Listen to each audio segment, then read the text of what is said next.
सफलता पाने के लिए केवल ज़्यादा पढ़ाई करना ही ज़रूरी नहीं है। सफलता पाने के लिए स्मार्ट तरीके से पढ़ाई करना ज़रूरी है। सफलता उसी को मिलती है जो मेहनत सही दिशा में और सही तरीके से कर रहा है।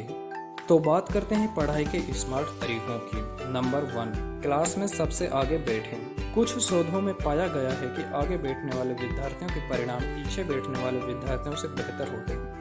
क्लास में आगे बैठने से आप शिक्षक द्वारा कही गई बातों को स्पष्ट रूप से सुन पाएंगे और बोर्ड पर लिखी हुई जानकारियां भी साफ तौर पर देख पाएंगे। नंबर 2, एक दिन में 2 से ज़्यादा विषय पढ़ें।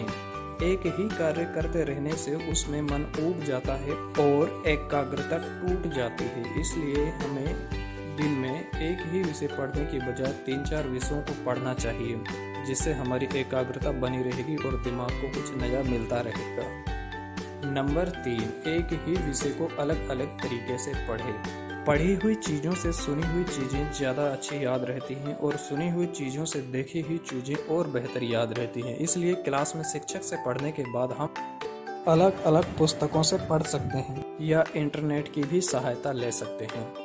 नंबर 4, बार बार रिवीजन करें।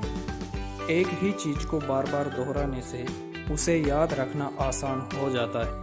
एक ही चीज़ को पूरे दिन में 3 घंटे पढ़ने की बजाय आप उसको रोजाना 1-1 घंटे 3 दिन तक पढ़ें। नंबर 5, नोट्स बनाएं। क्लास में या घर पर पढ़ते समय हमेशा अपने पास एक नोटबुक और पेन रखें। जो इम्पोर्टेंट लगे उसको नोट करते जाएं।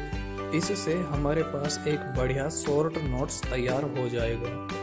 नंबर 6, पढ़ते समय शॉर्टकट अपनाएं। कई सारे मुद्दों की सूची याद रखना मुश्किल होता है, लेकिन यदि हम इन मुद्दों को शॉर्ट ट्रिक का रूप दें तो इन्हें याद रखना काफ़ी आसान हो जाएगा। नंबर 7, हर विषय को समझने की कोशिश करें। कभी भी किसी विषय को बिना समझे रटने की कोशिश नहीं करनी चाहिए। रटने की बजाय विषय को समझने पर ज़्यादा समय देना चाहिए, जिससे यह याद रखने में भी आसानी हो जाती है। नंबर 8, सही खुराक लें और नियमित व्यायाम करें।